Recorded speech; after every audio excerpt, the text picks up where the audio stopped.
लेकिन वो इंडिया वहां रुका नहीं, उन्होंने कहा चलो थोड़ी सी और ठुकाई कर दें। न्यूक्लियर था वो काइंड ऑफ पूरी दुनिया डर गई कि कहीं इंडिया गुस्से में उसी पर बम ना मार दे। 400 दुनिया का सबसे काबिल सिस्टम है जो कि बेसिकली जो न्यूक्लियर मिसाइल्स हैं, जो न्यूक्लियर एसेट्स हैं, उनको डिटेक्ट करके उनको दुश्मन के ही इलाके में डिस्ट्रॉय कर देगा। पाकिस्तान S-400 मिसाइल ने, जो शाहीन मिसाइल इनकी थी, कि जो मीडियम रेंज वाली, जो 900 किलोमीटर वाली जो शाहीन मिसाइल है, शाहीन 2 जिसको बोलते हैं, उस शाहीन 2 को दागा गया और उस शाहीन 2 को S-400 ने इंटरसेप्ट कर लिया। के अगर मिसाइल्स बहुत एक्यूरेट नहीं थे, फतह 1 फतह 2 जो हैं वो अपने अहदाफ तक नहीं पहुंच सके, या ये था कि वो उनकी स्पीड कम थी, ये कोई भी मसला था कि हिंदुस्तान का S-400 बहुत बेहतर था और S-400 ने जो है उनको रास्ता रोक लिया। इस बीच में इन्वॉल्व हुआ और रावलपिंडी बेस के ऊपर हमला हुआ। न्यूक्लियर का सिस्टम बहुत करीब था, अमेरिका परेशान हुआ न्यूक्लियर वॉर ना शुरू हो जाए।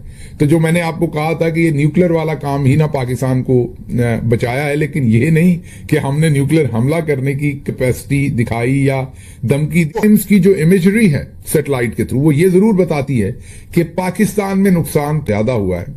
हमारे रनवेज के ऊपर खड्डे हैं, हमारा रहीम यार खान का जो एयरपोर्ट है उसकी ज्यादा तबाही हुई है। भारत की जो बैलिस्टिक मिसाइल्स है वो पृथ्वी से लेकर और अग्नि तक अगर भारत ने चलानी आरंभ कर दी तो पाकिस्तान का नामो निशान नहीं बचेगा। हर वक्त एक मैस डिल्यूजन का शिकार हो चुके हैं पाकिस्तानी, और ये इस वक्त तासुर ये दिया जा रहा है कि जनरल आसिम मुनीर की जो मुखालफत है वो पाकिस्तान की मुखालफत है। जय हिंद। तो दोस्तों, मेरा हिंदुस्तान न्यूज में आपका स्वागत है। दोस्तों, आप लोग जानते हैं भारत ने पाकिस्तान के ऊपर एक बहुत ही करारा प्रहार किया था, जिसके बाद पाकिस्तानी मीडिया और पाकिस्तानी लोग इंडियन आर्मी से खौफ खाने लगे। वीडियो को पूरा लास्ट तक देखने, फिर मिलेंगे वीडियो को लास्ट में, फिर बात करेंगे। बीच में इन्वॉल्व हुआ और रावलपिंडी बेस के ऊपर हमला हुआ। न्यूक्लियर का सिस्टम बहुत करीब था, अमेरिका परेशान हुआ न्यूक्लियर वॉर ना शुरू हो जाए। तो जो मैंने आपको कहा था कि ये न्यूक्लियर वाला काम ही ना पाकिस्तान को बचाया है, लेकिन ये नहीं कि हमने न्यूक्लियर हमला करने की कैपेसिटी दिखाई या धमकी दी। वो जो हमारे पास न्यूक्लियर था वो काइंड ऑफ पूरी दुनिया डर गई कि कहीं इंडिया गुस्से में उसी पर बम ना मार दे, और जाहिर है रेडिएशन और वो सब कुछ। भाई ये संभाल लो पैसे, इंडिया ने फिर हमला करना है। उसने थोड़ी देर के बाद जो आपसे अंडरस्टैंडिंग उनकी हुई है ना, उस पर उन्होंने फिर हमला करना है और आपने फिर नहीं तब जवाब देना। तो ये पैसे संभाल लें मेहरबानी करके, ये तब काम आएंगे कि गोला बारूद चला लेंगे हम अगर मामला चला तो। पाकिस्तानी कौम ने फिर आपसे जवाब दिलवा लेना इस दफा, तो उस गोला बारूद के लिए पैसे संभाल लें। पहले ही गरीब मुल्क है, पूरे पूरे पेज के इश्तिहार दे रहे हैं, आवाम को पता है क्या हमला हुआ। तो उसके बाद बिल्कुल हमें बताया गया कि बस थोड़ी सी शहादतें हैं, फिर वो नंबर बढ़ता गया, फिर उस नंबर को अगले दिन बढ़ा के 30-35। तो मिसाइल ने, जो शाहीन मिसाइल इनकी थी, अब ये पता नहीं क्योंकि शाहीन मिसाइल के 3 वेराइटीज़ हैं। शाहीन मिसाइल की 3 वेराइटीज़ हैं। एक 700 किलोमीटर की रेंज की है, एक 900 से 1200 किलोमीटर रेंज की है, और एक जो है वो 2500 किलोमीटर रेंज की है। यही इनकी 3 रेंजेस हैं। तो ये समझा जा रहा है कि इसकी जो मीडियम रेंज वाली, जो 900 किलोमीटर वाली जो शाहीन मिसाइल है, शाहीन 2 जिसको बोलते हैं, उस शाहीन 2 को दागा गया और उस शाहीन 2 को S-400 ने इंटरसेप्ट कर लिया। और इस मिसाइल के दागने के बाद फिर बाद में भारतीय सेनाओं को ये पता चला कि वो अगली शाहीन मिसाइल दागने जा रहे हैं अमृतसर पर, और उसी समय भारत ने, और वो दागने जा रहे हैं नूर खान एयरबेस रावलपिंडी से।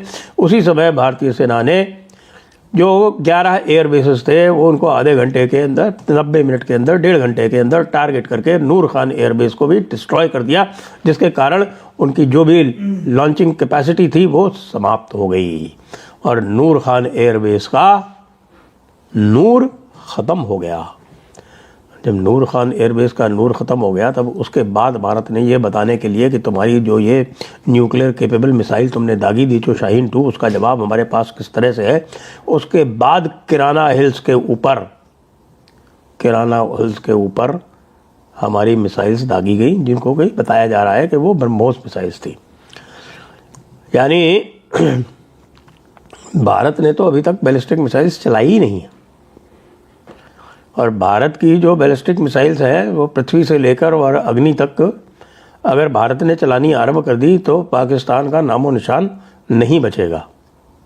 क्योंकि उसमें यदि एक कन्वेंशनल वॉरहेड भी लगा दिया जाए अग्नि 1 में या अग्नि 2-3 में, तो भी पाकिस्तान के बड़े बड़े शहरों को समाप्त करने के लिए वह पर्याप्त है। पाकिस्तान के अगर मिसाइल्स बहुत एक्यूरेट नहीं थे, फतह 1 फतह 2 जो हैं वो अपने अहदाफ तक नहीं पहुंच सके, या ये था कि वो की स्पीड कम थी, ये कोई भी मसला था कि हिंदुस्तान का S-400 बहुत बेहतर था और S-400 ने जो है उनको रास्ता रोक लिया, वो नाकाम हो गए हमारे पाकिस्तानी मिसाइल्स।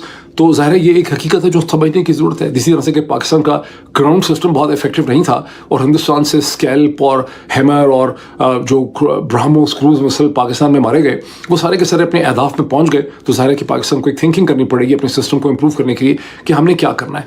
जो सारी की सारी नैरेटिव शेपिंग की जा रही है जिसके ऊपर आप में से बहुत से लोग कंफ्यूज हैं, ये तो एक पब्लिक स्पेस के अंदर एक नैरेटिव शेप किया जा रहा है हिंदुस्तान के लोगों को बताने के लिए, पाकिस्तान के लोगों को बताने के लिए। असल हकीकतें तो ऐसा नहीं हो सकता ना कि इंडियन एयरफोर्स को नहीं पता कि हकीकत क्या है, या पाकिस्तान की मिलिट्री को नहीं पता कि उनके मिसाइल्स ने स्ट्राइक किया है कि नहीं स्ट्राइक किया। अब इसमें हम देखें कि अच्छा फिर इसमें ये चीज़ देखिए कि जो पब्लिक अवेयरनेस, वैसे तो हर दफ़ा नाम लिया जाता है मुल्क की खातर, ये मुल्क के ख़िलाफ़ बोल रहा है, ये गद्दार है, ये ट्रेटर है, लेकिन असल में जो सारी कशमकश होती है किसी भी मुल्क के अंदर वो वहाँ के डिफरेंट क्लास इंटरेस्ट और पॉलिटिकल इंटरेस्ट में कशमकश होती है। और कोई भी जो पॉलिटिकल इंटरेस्ट होता है वो मुल्क की खातर काम नहीं कर रहा होता। मुल्क की खातर अगर कोई काम करेगा तो जितनी ज़्यादा अवेयरनेस होगी पब्लिक की, पब्लिक उनको मजबूर कर देगी, उसके पास एक अंडरस्टैंडिंग होगी। पब्लिक अगर जैसे अमेरिका में है या वेस्ट में है, पब्लिक अगर मजबूर करेगी पॉलिटिकल इंटरेस्ट को, तो पॉलिटिकल इंटरेस्ट अपनी मजबूरी में अंडर पब्लिक प्रेशर कंट्री के इज्तिमाई इंटरेस्ट में काम करेंगे।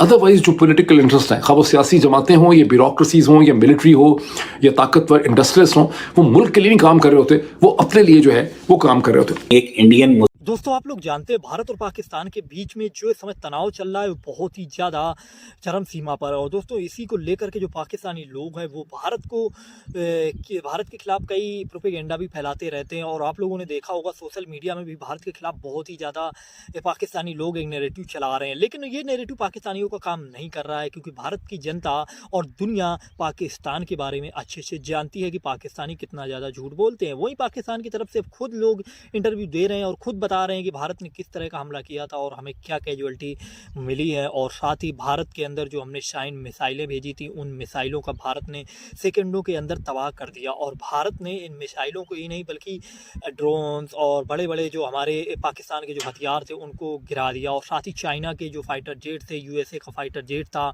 उनको भी भारत के द्वारा जो भारत का एडवांस सिस्टम है और जो स्वदेशी एडवांस सिस्टम आकाश तीर और रशियन मेड जो S-400 उन्होंने पलक झपकते गिरा दिया, निश्चित नाबूद कर दिया। जिसके बाद पाकिस्तान समेत चाइना, अमेरिका, दुनिया सबकी किरकिरी हुई, क्योंकि भारत ने इनके मेड जो बनाए हुए थे जो हथियार उनको भारत ने पल भर में निश्चित नाबूद कर दिया। और दोस्तों आप लोगों ने वीडियो देखी, आप लोगों को वीडियो कैसी लगी आप लोग भी अपनी राय कमेंट्स में दे दीजिएगा। साथ ही आप लोग अपने चैनल मेरा हिंदुस्तान न्यूज़ को भी सब्सक्राइब कर लेना। मिलते हैं नेक्स्ट वीडियो पे। जय हिंद, जय भारत।